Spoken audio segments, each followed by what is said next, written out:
प्रभूचे उपकार मानतो आजच्या या सुंदरशा दिवसाकरिता। वर्षाचा शेवटचा दिवस आहे, the final day of the year, आणि शेवटचा रविवार सुद्धा आहे, आणि त्यामुळं अत्यंत महत्त्वाचा दिवस आहे आपल्या सर्वांच्या आयुष्याकरिता।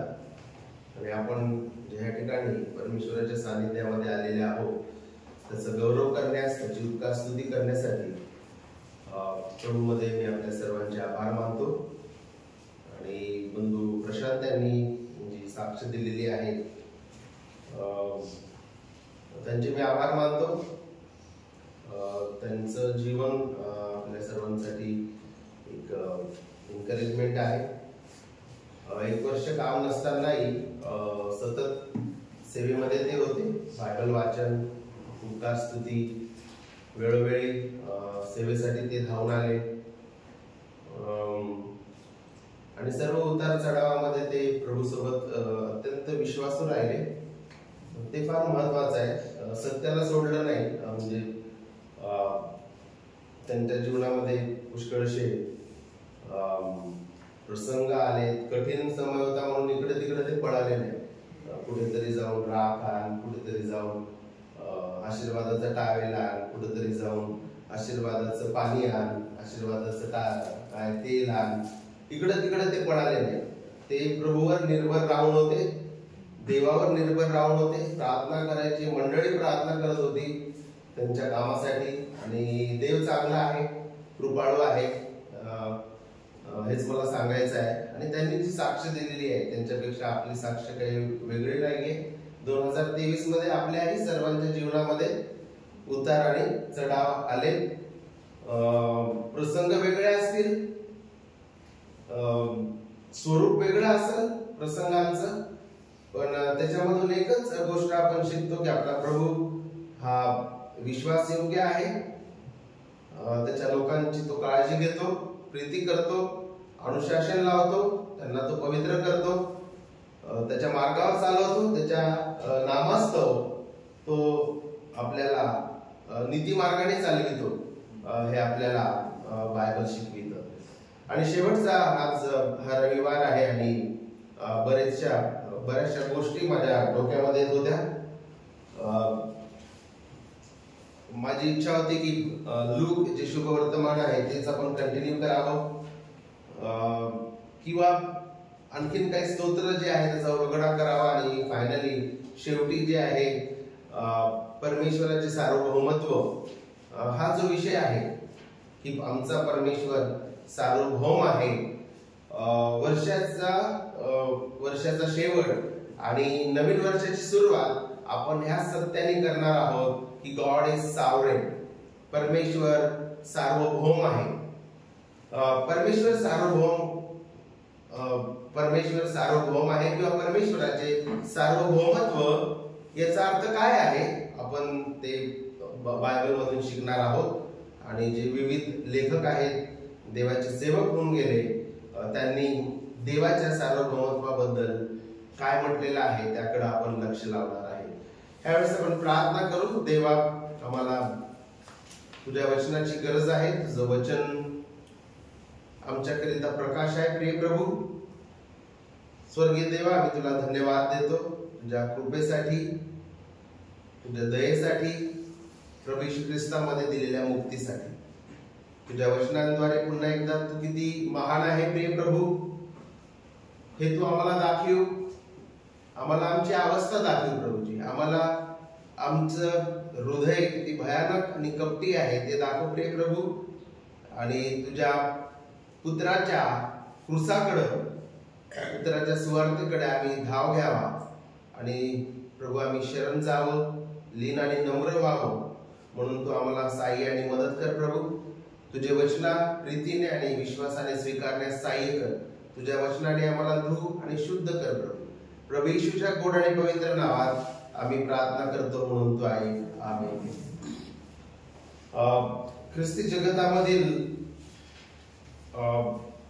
अत्यंत महत्वाचा विषय, परंतु अत्यंत ज्याला आपण म्हणू शकतो की ज्याच्याकडे कानाडोळा केला जातो, किंवा ज्याला इग्नोर केल्या जातं असा हा विषय आहे की देव हा सार्वभौम आहे.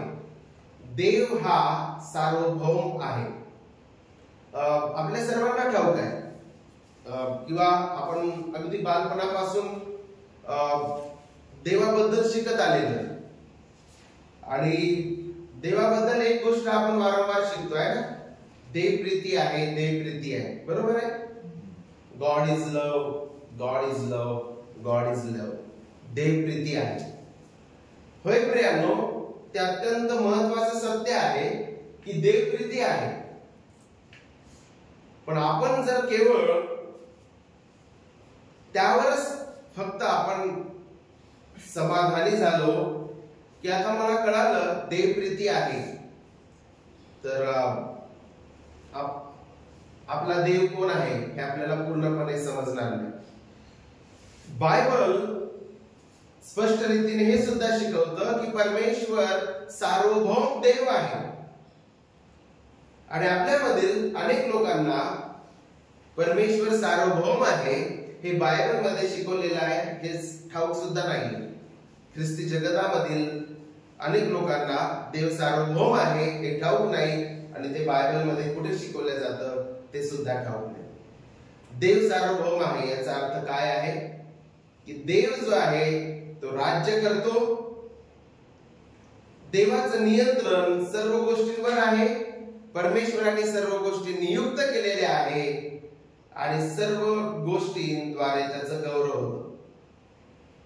परमेश्वराचे नियंत्रण सर्व गोष्टींवर आहे. परमेश्वराने सर्व गोष्टी नियुक्त केलेल्या आहेत. सर्व गोष्टी ज्या नियुक्त केलेल्या आहेत त्या तो पूर्ण करतो आणि त्याद्वारे त्याचं गौरव होतो. लेखक A.W. पिंग जे आहेत ते देवाचे सार्वभौमत्व जे आहे त्याला अशा प्रकारे मानतात. देव सार्वभौम आहे म्हणजे सर्वश्रेष्ठ देवाचे सार्वभौमत्वाचे कार्य किंवा देव सार्वभौम आहे हे त्याच्या सर्वश्रेष्ठतेचे किंवा सर्वश्रेष्ठ सत्तेचे कार्य आहे. देव सार्वभौम आहे म्हणजे सर्वश्रेष्ठ सत्तेचे कार्य आहे. सर्व अधिकाराचे कार्य आहे. देव सार्वभौम आहे म्हणजे असीमितपणे निर्मितीपेक्षा अत्युच्च आहे. निर्मितीपेक्षा देव अत्यंत उंच आहे. स्वर्ग व पृथ्वीचा प्रभू आहे. कोणाच्याही अधीन नाही. आमचा परमेश्वर कोणाच्याही अधीन नाहीये. तो आपल्या अधीन नाहीये. कोणाचाही त्याच्यावर प्रभाव नाही. पूर्णपणे तो स्वतंत्र आहे. माणूस त्याला प्रभावित करू शकत नाही आहे ना. फॉर एक्झाम्पल ज्याला आपण प्रभावित करण्याला आपण प्लीज म्हणू शकतो. प्लीज किंवा अट्रॅक्शन मी तुम्हाला प्लीज करू शकतो. प्रभाव तुमच्यावर पाडू शकतो. तुम्ही माझ्यावर प्रभाव पाडू शकता. एक दुसऱ्यांना प्लीज आपण करू शकतो. एक दुसऱ्यांना जे आहे अट्रॅक्शन आपण करू शकतो. पण देवासाठी कोणत्याही प्रकारचं अट्रॅक्शन नाही. कोणी त्याला प्लीज करू शकत नाही. त्याच्यावर कोणीही प्रभाव टाकू शकत नाही देवावर. आणि तो पूर्णपणे स्वतंत्र आहे. देव पूर्णपणे स्वतंत्र आहे. आज ही जी पृथ्वी आहे ही पृथ्वी जी आहे आणि सर्व मानवता आज जर समाप्त झाले तरी देव आहे. म्हणून आपण असं समजू नये की देव जो आहे तो लाचार आहे. त्याला आमची गरज आहे. माणसाची त्याला गरज आहे. तो लाचार आहे. तो आमच्यावर निर्भर आहे. आमच्यामुळे देव आहे असं आम्ही विचार करू नये. आज एका क्षणात जरी पृथ्वी नष्ट झाली तरी देव आहे. आज त्याने आपल्या सर्वांचा नाश केला तरी तो आहे. तो पूर्णपणे स्वतंत्र आहे. पूर्णपणे स्वतंत्र आहे. त्याचं अस्तित्व तुमच्या आणि माझ्यामुळे नाही, त्याचं अस्तित्व आपल्यामुळे नाही आहे, त्याचं अस्तित्व निर्मितीमुळे नाही आहे. त्याला कोणी प्रभावित करू शकत नाही, तो कोणाच्याही अधीन नाही आहे. आणि त्याच्या पवित्र इच्छेला येईल तेच तो करतो. तो माणसाच्या इच्छेप्रमाणे चालत नाही. He does not walk according to your and my will. That's what the Bible teaches. तुमच्या आणि माझ्या इच्छेप्रमाणे तो चालत नाही. मला 70 वर्ष आयुष्य पाहिजे, मला 90 वर्ष आयुष्य पाहिजे, माझा हा आजार गेला पाहिजे, माझा मुलगा कलेक्टर झाला पाहिजे. आमच्या इच्छेने काहीही होत नाही. ओके, देव आपल्या त्याच्या पवित्र इच्छेला येईल तसेच तो करतो. AWP म्हणतात. आपल्या प्रार्थनेने तो चालत नाही, आपल्या प्रार्थनेमुळे तो त्याचं जग चालवत नाही. आम्ही प्रार्थना करतो म्हणून हे जग चालू नाही. आम्ही प्रार्थना करतो म्हणून देव काम करतो. आमची प्रार्थना देवाला कामाला लावते असं अनेक ख्रिस्ती लोकांना वाटतं की माझी प्रार्थना देवाला कामाला लावते. मी प्रार्थना केली म्हणून देव सर्व काही करत आहे. अत्यंत चुकीचा विचार आहे. मूर्तीपूजक तसा विचार करतात. मी घंटी वाजवली आणि नारळ फोडलं म्हणून हे झालं. पण ख्रिस्ती देव, बायबल मधला देव तसा कार्य करत नाही. पाळकाला बिर्याणी चालली आणि पाळकाने येऊन घरामध्ये प्रार्थना केली म्हणून मला आशीर्वाद भेटला, हे बायबल शिकवत नाही. आलं का लक्षात? त्याच्या पवित्र इच्छेला येईल तेच तो करतो. त्याचा सल्लागार कोणीही नाही. त्याला कोणीही सल्ला देऊ शकत नाही की 2024 मध्ये माझ्या मनाने हाच पंतप्रधान झाला पाहिजे. बरोबर आहे? तसं झालं असतं तर आपल्या मनाप्रमाणे 2दा पंतप्रधान झाले असते आहे ना. पण तसं झालं नाही. बरोबर आहे ना? इथेच आपल्याला शिकावयास मिळतं की त्याच्या परमेश्वराची जी इच्छा आहे, त्याच्या पवित्र इच्छेला येईल तेच तो करतो. त्याचा सल्लागार कोणीही नाही की हे परमेश्वरा, मला असं वाटतं की आता येणाऱ्या वर्षामध्ये तू हे कर, ते कर, माझ्या कुटुंबामध्ये हे कर, माझ्या परिवारामध्ये हे कर, मिशन मध्ये हे कर, त्याच्यानंतर राजकारणामध्ये हे कर, जगतामध्ये हे कर. त्याचा सल्लागार कोणीही नाही आणि त्याला कोणीही अडथळा आणू शकत नाही. त्याच्या पवित्र इच्छेला येईल ते तो करतो आणि त्याला कोणीही अडथळा आणू शकत नाही. AWP म्हणतात.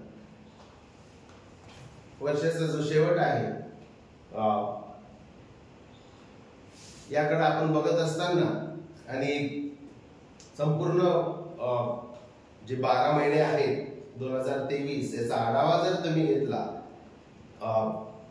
त्याच्याकडे तुम्ही बघितलं तर त्या ठिकाणी ज्या घटना आहेत त्या घटनांकडे जर तुम्ही बघितलं तर तुम्हाला कळेल की अनेक युद्ध झाले. तुम्हाला माहितीये जगामध्ये युद्ध सुरू आहे,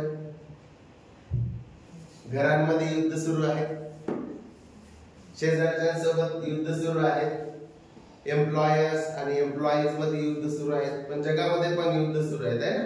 माहिती आहे तुम्हाला कुठे कुठे चालू आहे? इस्रायल आणि पॅलेस्टाईन मध्ये युद्ध सुरू आहे.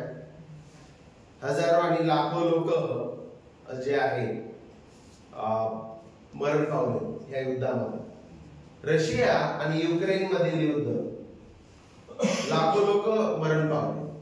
आणि भारतामध्ये तुम्हाला ठाऊक असेल की मैते आणि कुकीज यांच्यामध्ये संघर्ष आणि युद्ध भारतामध्ये, मणिपूर या राज्यामध्ये. आणि अनेक लोक तिथे पण, अनेक लेकरं, तरुण, स्त्रिया यांच्यावर अत्याचार झाला आणि ते मरण पावले. अनेक जागी भूकंप आले है ना. अनेक जागी भयंकर भूकंप आले.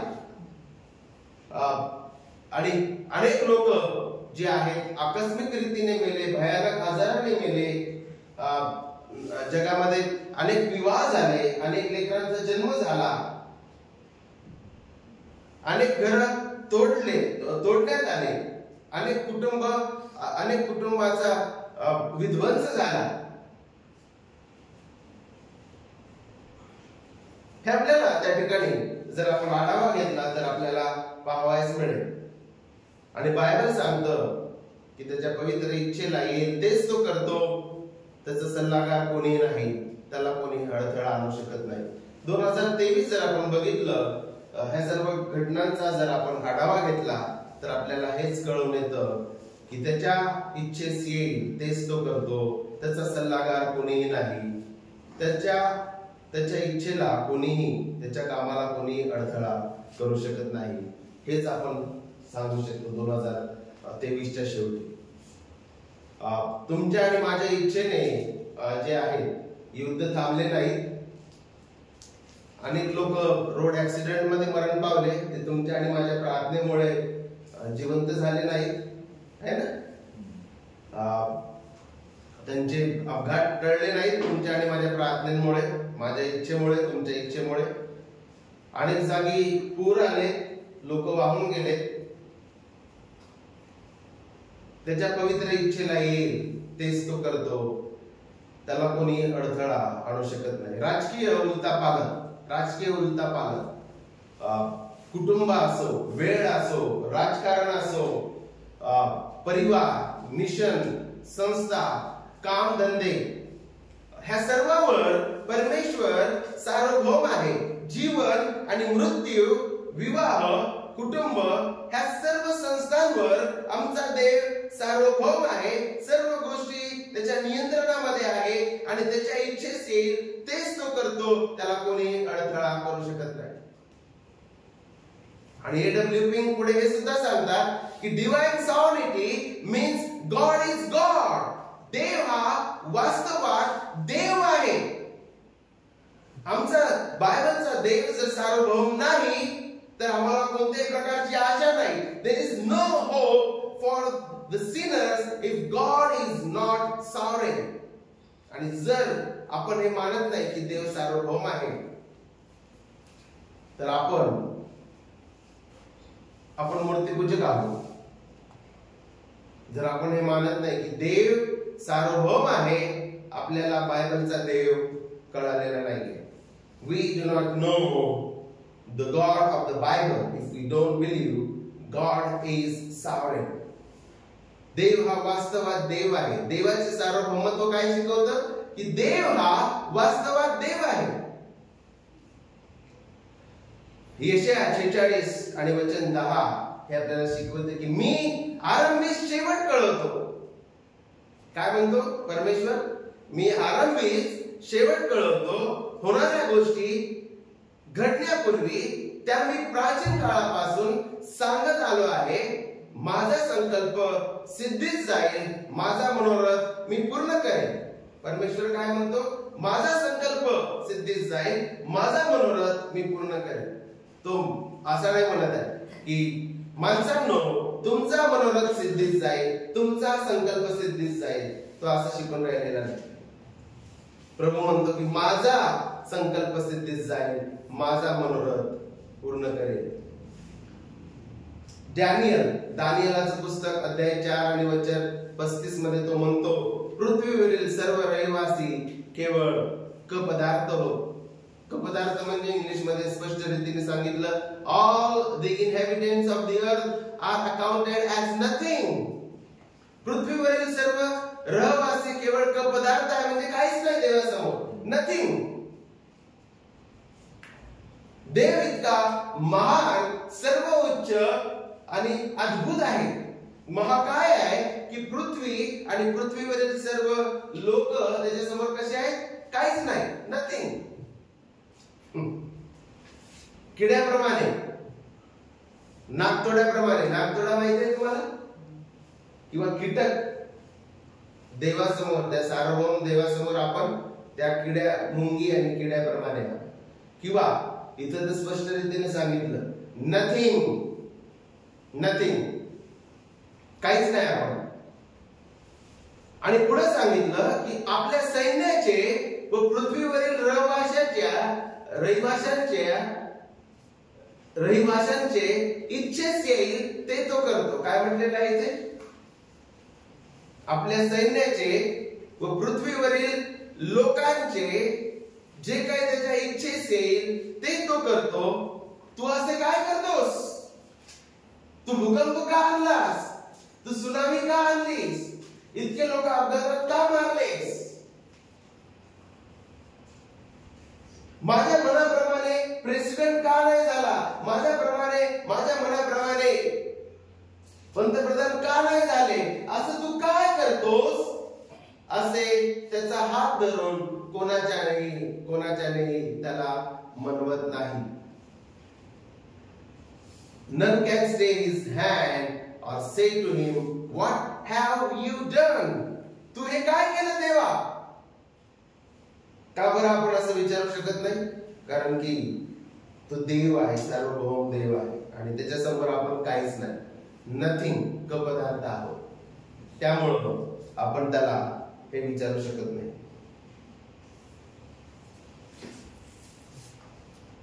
इफिस्करास अध्याय 1 आणि वचन 11. इफिस्करास अध्याय 1 आणि वचन 11. आपल्या मनाच्या संकल्पाप्रमाणे जो अवघे चालवतो त्याच्या योजनेप्रमाणे आम्ही पूर्वी नेमलेले असून ख्रिस्ताच्या ठाई वतनदार झालो आहे. नक्कीच हा संदर्भ जो आहे आपल्या मुक्तीबद्दल शिकवतो की आपली जी मुक्ती आहे, आपल्याला जे तारण भेटलेलं आहे, देवाने आपल्याला त्याच्या योजनेनुसार नेमलेले आहे आणि ख्रिस्ताच्या ठाई वतनदार केलेले आहे. देवाच्या इच्छेने आपल्याला मुक्ती भेटलेली आहे. देवाच्या इच्छेने आणि संकल्पाने प्रभू येशू ख्रिस्तामध्ये आपण वतनदार झालेले आहोत. पण या ठिकाणी जर पहिली फ्रेज किंवा जो ह्या वचनाचा पहिला भाग जर आपण बघितला तर काय पाहायला भेटेल? आपण आपल्या मनाच्या संकल्पाप्रमाणे जो अवघे चालवतो, who works all things according to the counsel of his will. त्याकडे लक्ष द्या. आपल्या मनाच्या सगळ्यात पहिले संकल्पाप्रमाणे म्हटलेलं आहे या ठिकाणी. आपल्या म्हणजे देवाच्या, परमेश्वराबद्दल इथे बोललेलं आहे. आपल्या मनाच्या संकल्पाप्रमाणे जो अवघे चालवतो, अर्धे चालवतो म्हटलेलं आहे का त्या ठिकाणी? आपल्या मनाच्या संकल्पाप्रमाणे अर्धे चालवतो. ह्या जगातील ज्या सर्व घटना आहेत त्या फक्त 25% चालवतो, 10% चालवतो आणि मग हे जग आणि पृथ्वीवरचे लोक जे आहेत ते 90% चालवतात किंवा 50% चालवतात आणि 50% सर्व काम देव बघतो. असं म्हटलेलं आहे का या ठिकाणी? काय म्हटलेलं आहे? जो आपल्या मनाच्या संकल्पाप्रमाणे जो अवघे चालवतो, who works all things, English मध्ये all things म्हटलेलं आहे. अवघे सर्व गोष्टी चालवतो. कोण चालवतो सर्व गोष्टी? देव. मग त्या सर्व गोष्टी कोणत्या आहेत? सर्व गोष्टी, all things, फॅमिलीज, कुटुंब, विवाह, लेकरांचे जन्म, मृत्यू, राजकारण, मिशन, मंडळी, व्यवहार, जगातले सर्व व्यवहार आणि जगामध्ये होणाऱ्या सर्व उलटापालटी हा देव चालवतो, अवघे चालवतो. 2023 कडे जर आपण वळून बघितलं, त्या सर्व गोष्टी आमच्या जीवनामध्ये झालेल्या आहेत. त्या चांगल्या असू द्या किंवा वाईट असू द्या, पूर्ण जगामधले घटना, राजकारण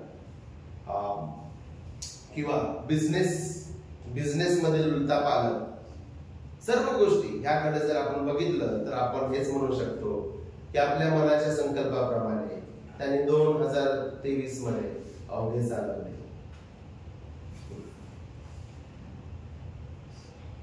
चार्ल्स स्पर्जन मत्ते 20 आणि वचन 15 वरील त्यांच्या उपदेशामध्ये म्हणतात की देवाच्या सार्वभौमत्वापेक्षा त्याच्या मुलांना सांत्वन देणारे दुसरे कोणतेही गुण नाही. काय म्हणतात ते? There is no attribute more comforting to his children than that of God's sovereignty. ते म्हणतात की देवाचे जे लोक आहे, देवाचे जे लेकरं आहेत, त्यांच्यासाठी देव सार्वभौम आहे हे सांत्वन देणारं सत्य आहे. आणि जे.आय. पॅकर जे आहेत, जे.आय. पॅकर काय म्हणतात की देवाचं सार्वभौमत्व देवाच्या लेकरांकरिता काय आहे? उशी आहे ना, पिल्लू. ज्यावेळेस जगामध्ये किंवा आपल्या जीवनामध्ये भयंकर प्रसंग येतात, जे.आय. पॅकर म्हणतात की अशा प्रसंगामध्ये देव हा सार्वभौम आहे हे सत्य देवाच्या लेकरांसाठी उशी आहे, पिल्लू आहे. देव हा सार्वभौम आहे, त्या उशीप्रमाणे ते कार्य करतात. आणि देवाचे सार्वभौमत्व त्याच्या मुलांना जे आहे सांत्वन देणारे आहे. त्यापेक्षा दुसरे कोणतेही देवाचे गुण इतकं सांत्वन देत नाही. अत्यंत प्रतिकूल परिस्थितीमध्ये म्हणजे अत्यंत वाईट परिस्थितीमध्ये, अत्यंत गंभीर परीक्षेमध्ये त्यांचा असा विश्वास आहे की सार्वभौमत्वाने त्यांचे दुःख नियोजित केले किंवा नियुक्त केलेले आहे. ज्यावेळेस आमच्या जीवनामध्ये दुःख येतात, परीक्षा येतात, वाईट प्रसंग येतात, गंभीर प्रसंग येतात, ख्रिस्ती लोक हा विश्वास ठेवतात की देवाच्या सार्वभौमत्वाने हे नियुक्त केलेलं आहे. This is ordained by the sovereign God or by the sovereignty of God. ज्यावेळेस आमच्या जीवनामध्ये परीक्षा येतात, दुःख येतात, गंभीर प्रसंग येतात, आम्ही हे नाही मानत शैतानने हमला किया.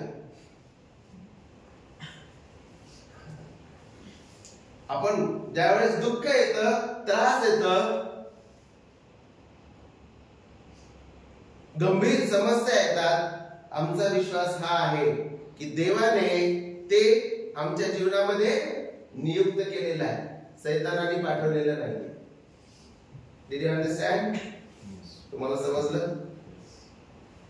आणि हे सत्य जर तुम्हाला कळालं तर तुम्ही बाबा लोकांजवळ जाणार नाही शैतानाला पळवायला.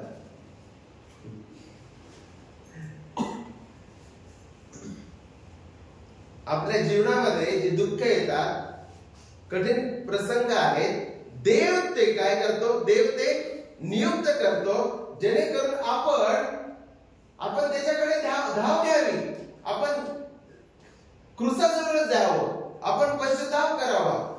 परमेश्वर हे प्रसंग आपल्या जीवनामध्ये आणतो ज्याच्याद्वारे तो आपल्याला आपली पापे दाखवितो, आपल्याला पश्चाताप करण्यास लावतो. ह्या प्रसंगांद्वारे तो आपल्याला पवित्र करतो.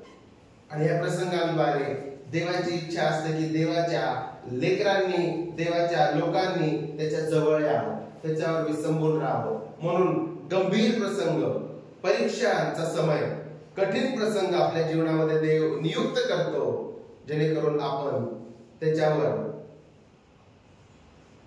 निर्भर राहावं. कठीण प्रसंग देव नियुक्त करतो हा आपला विश्वास आहे. आणि चार्ल्स स्पर्जन म्हणतात की सार्वभौमत्वाच्या द्वारे सर्व गोष्टींवर नियंत्रण आहे. देवाचे नियंत्रण सर्व गोष्टींवर आहे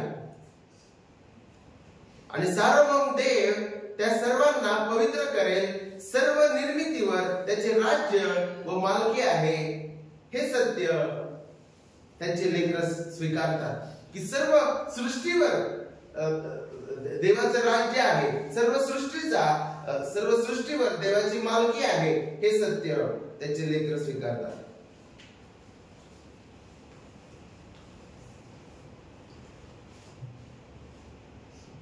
सर्व सृष्टीवर देवाचं राज्य आहे, त्याची मालकी आहे हे सत्य आपल्याला, जर तुम्ही स्तोत्र जर वाचाल तर तुम्हाला स्तोत्र 93 पासून ते मला असं वाटतं की स्तोत्र 99 पर्यंत वारंवार वारंवार स्तोत्रकर्ता जो आहे हे म्हणत आहे की परमेश्वर राज्य करतो, परमेश्वर राज्य करतो, परमेश्वर राज्य करतो, परमेश्वराचे राज्य आहे, परमेश्वर राज्य करतो.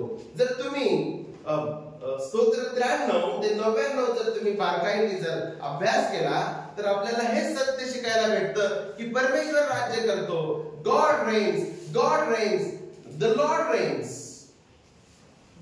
आणि त्याद्वारे तो स्तोत्रकर्ता सुद्धा हेच शिकवत आहे की त्याची मालकी आणि त्याचं राज्य संपूर्ण सृष्टीवर आहे. आणि हे सत्य देवाचे लेकर स्वीकारतात. जे जगिक लोक आहे प्रियांनो, जे जगिक लोक आहे, देव सार्वभौम आहे, त्याचं नियंत्रण सर्व गोष्टींवर आहे, ह्या सत्याचा जगिक लोक द्वेष करतात. People hate. God is sovereign. The worldly people hate.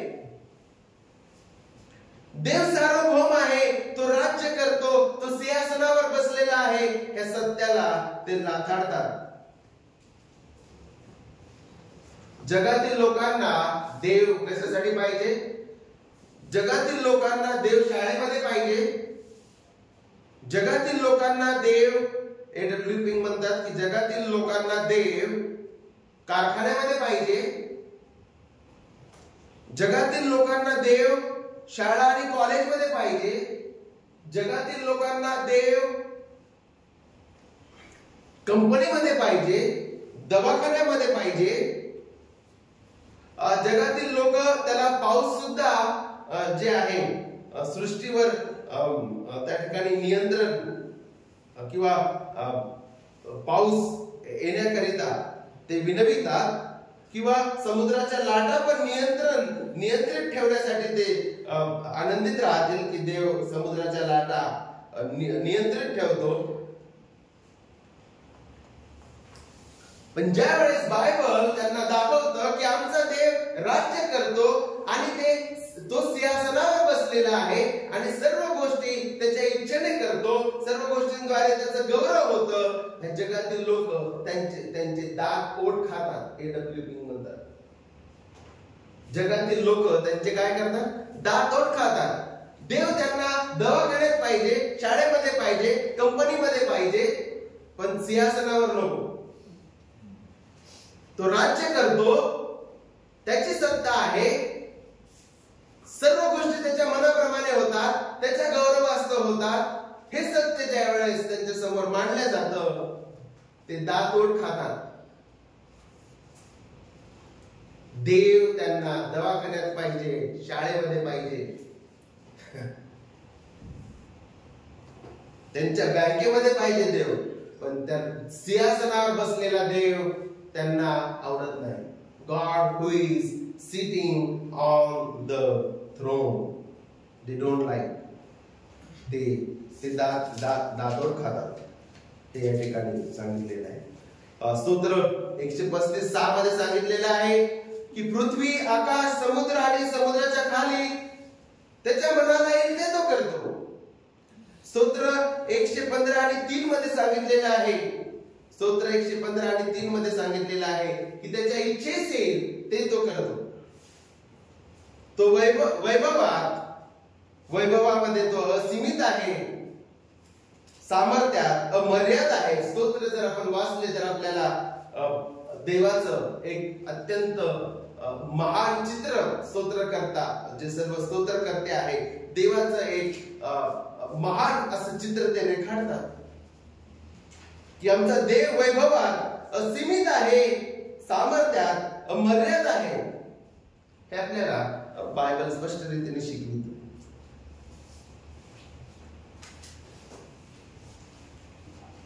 आणि शेवटी प्रियांनो, देव सार्वभौम आहे. हे सत्य आपल्या ख्रिस्ती लोकांना, देवाच्या लेकरांना अत्यंत सांत्वनदायी आहे. हे पटवून सांगण्यासाठी मी तुमच्या समोर रोमकरास पत्र अध्याय 8 आणि वचन 28 वाचतो. परंतु आपल्याला ठाऊक आहे की देवावर प्रीती करणाऱ्यांना, म्हणजे त्याच्या संकल्पाप्रमाणे बोलावलेल्यांना देवाच्या करुणेने सर्व गोष्टी मिळून कल्याणकारक होतात. आत्मविश्वासाने पॉल या ठिकाणी बोलत आहे की आपल्याला ठाऊक आहे, देवाच्या लेकरांना ठाऊक आहे की देवावर प्रीती करणारे जे देवाचे लोक आहे, म्हणजे त्याच्या संकल्पाप्रमाणे बोलावलेले जे त्याचे लोक आहे, देवाच्या करुणेने सर्व गोष्टी मिळून कल्याणकारक होतात आमच्यासाठी. सर्व गोष्टी मिळून या ठिकाणी पॉल हे म्हणत नाहीये की सर्व गोष्टी कल्याणकारक आहे. इथे पॉल तसं म्हणत नाहीये. सर्व गोष्टी कल्याणकारक आहे नाही. सर्व गोष्टी कल्याणकारक आहेत का? नाही. पण तो म्हणत आहे की सर्व गोष्टी मिळून कल्याणकारक होतात. मग ते सर्व अप्स अँड डाऊन, उतार चढाव, दुःखाचे प्रसंग, सुखाचे प्रसंग, प्रतिकूल आणि अनुकूल समय, त्या सर्व गोष्टी जे आहे मिळून परमेश्वर जो आहे आपल्या कल्याणाकरिता तो कार्य करत आहे हे आपल्याला या ठिकाणी शिकविलेलं आहे. देव सार्वभौम आहे आणि त्याच्या सार्वभौमत्वामध्ये जे आहे त्याच्या सार्वभौमत्वाद्वारे त्यांनी जगाची निर्मिती केली. देव सार्वभौम आहे आणि त्यामुळं आपण पाहतो की त्याच्या सार्वभौमत्वाखाली आदाम आणि हवेचं पतन झालं. त्याच्या सार्वभौमत्वाखाली त्याने त्याच्या सार्वभौमत्वाद्वारे त्याने आपल्या पुत्राची घोषणा केली की मसीहा येऊन त्याच्या लोकांना वाचवेल. मुक्ती त्याच्या सार्वभौम इच्छेने त्यांनी दिलेली आहे. इफिसकरास अध्याय 1 आणि वचन 4 सांगतं की जगाच्या उत्पत्तीपूर्वी ख्रिस्तामध्ये त्याने आम्हाला निवडलं. ख्रिस्ताद्वारे आमची मुक्ती व्हावी, आम्हाला मुक्ती प्राप्त व्हावी, तारण प्राप्त व्हावं म्हणून देवाने जगाच्या निर्मितीपूर्वीच आम्हाला निवडलं. आणि यामध्ये पण आपल्याला तारणामध्ये देव सार्वभौम आहे, देव सार्वभौम आहे. आणि पुत्र पाठवण्यामध्ये, मसीहा पाठवण्यामध्ये, मसीहाला वधस्तंभावर ठेचण्यामध्ये आणि त्या मसीहाला पुन्हा एकदा आम्हाला सार्वकालिक जीवन देण्यासाठी देवाने पुनरुत्थित केलं, जिवंत केलं. तो मसीहा उठला आणि त्या ठिकाणी त्याचं स्वर्गारोहण झालं. तो पित्याच्या उजवीकडे बसलेला आहे. तो पुन्हा एकदा येणार आहे जगाचा न्याय निवाडा करण्यासाठी. हे सर्व देवाच्या सार्वभौम हाताचं कार्य आहे हे आपल्याला बायबल स्पष्ट रीतीने शिकवतं. तो आमचं तारण करतो त्याच्या आत्म्याद्वारे, त्याच्या वचनाद्वारे, त्याच्या पुत्राच्या स्वार्थद्वारे तो तारण करतो आणि आम्हाला तारलेलंच ठेवतो. आमचं तारण सुरक्षित ठेवतो. त्याद्वारे त्याचं गौरव होतं. हे सुद्धा त्याच्या सार्वभौमत्वाचं कार्य आहे हे बायबल आपल्याला शिकवितो. जे आपण मातीपासून बनविलेले लोक आहोत, made out of dust, he is giving us glory. मातीपासून बनविलेल्या माणसाला तो ख्रिस्तामध्ये गौरव देत आहे. हे सुद्धा त्याच्या सार्वभौम हाताचे कार्य आहे. फ्रॉम डस्ट टू ग्लोरी, धुळीपासून गौरवापर्यंत तो आपल्याला नेतो ख्रिस्ताच्या मुक्तीच्या कार्यामध्ये. हे सुद्धा त्याच्या सार्वभौमत्वाचं कार्य आहे.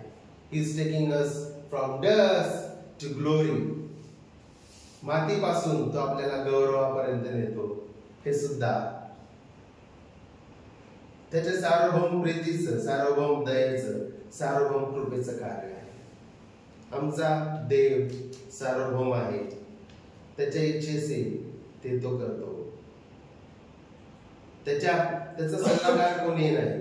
त्याच्यावर कोणी प्रभाव टाकू शकत नाही. त्याचे संकल्प कोणी अडवू शकत नाही. त्याला कोणी आडकाठी करू शकत नाही. कोणी अडथळा करू शकत नाही. तो राज्य करतो आणि त्याच्या मनास येईल ते तो करतो. त्याचं नियंत्रण सर्व गोष्टींवर आहे. वेळ, काळ, वर्ष, आमचं जीवन, मृत्यू, विवाह, कुटुंब, राजकारण, बिझनेस, सर्व आकस्मिक घटना, ऊन, पाऊस, वारा, वादळ, भूकंप, हे सर्व त्याच्याकडून आहे आणि त्याच्या गौरवास्तव आहे. न दिसणारे जे जंतू आहेत, करोना, राईट, आपल्या डोळ्यांनी न दिसणारे जे सूक्ष्म असे जे जंतू आणि व्हायरस आहेत त्यांच्यावरही आपला देव सार्वभौम आहे.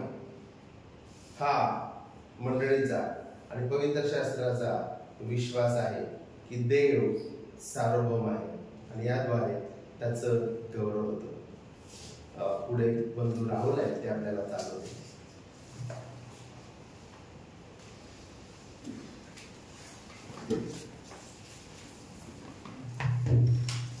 व्यवस्थापन परमेश्वराला गौरव असतो. खरंच परमेश्वर जो आहे तो सार्वभौम आहे आणि तो अद्भुत आहे. त्यामुळे परमेश्वराला आपण गौरव देऊया, त्याला धन्यवाद देऊया. आणि परमेश्वर आपल्या पालनामध्ये आपल्या जीवनामध्ये तो कशा रीतीने सार्वभौम आहे ते देखील आपण शिकलेलो आहोत. आपण आपल्या पालनाच्या अगोदर कोण होतो, आपण किती पाप केलेलं आहे ते देखील परमेश्वराला ठाऊक आहे. त्यामध्ये देखील तो सार्वभौम आहे आणि ख्रिस्तामध्ये त्यांनी आपल्याला तारलेला आहे. त्यामध्ये विशेष करून आपल्याला त्याची सार्वभौमत्व बघायला मिळते आपल्या तारणाच्या कार्यामध्ये. त्याकरता परमेश्वर आपण धन्यवाद देऊया. आपण एक गीत गाऊया आणि आपले दानार्पण आपण प्रभूला देऊया. येशू हे सच्चाकडे का slide number 120 or 125. Okay.